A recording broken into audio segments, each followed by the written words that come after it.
Pubco Studios in Oklahoma City. This is OU Football with Jake Trotter. I'm Jenni Carlson. Jake, the spring is wrapped up. Got a chance to see guys in action in the spring game on Saturday.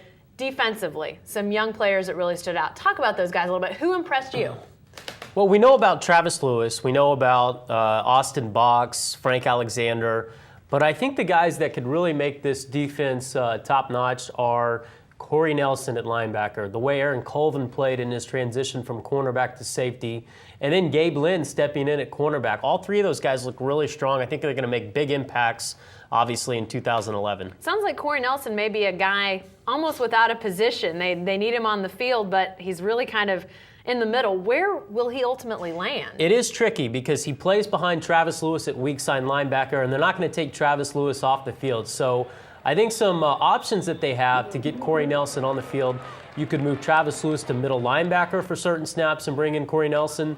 I think you'll see a lot of what OU did with Ronell Lewis last year with Corey Nelson next season, where in third down and long passing situations, they put him in as a rush in and let him tee off on the quarterback. And then I think, we might see some 3-4 next year where, they play 3 down linemen with 4 linebackers, because that's the best position on the team, and that's a way to utilize that strength. There's been some comparisons, some links between Colvin and Roy Williams in that defensive secondary. Jefferson and Jefferson. Yeah. Okay. Well, Colvin has been a lot of compliments about him. How good could he potentially be? Well, I think that they're looking. What happened with Jonathan Nelson? The same could happen with Colvin and maybe beyond, because Colvin's getting on the field way more than Jonathan Nelson did early on in his career. But the way Nelson moved from corner to safety the last year and a half, I think that they're expecting a similar transition with Colvin.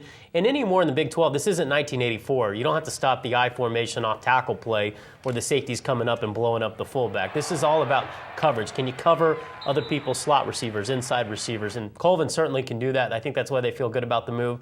And yeah, Colvin could be a big-time player if he leaves Oklahoma. Lastly, Lynn stepping in, Jamel Fleming gone for the spring.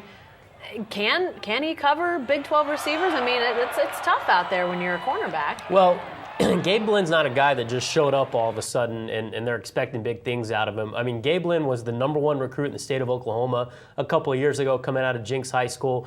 The talent is there. Now it's just a question of him making plays on the field and showing off that talent. He looked good in the spring game, picked off Landry Jones once.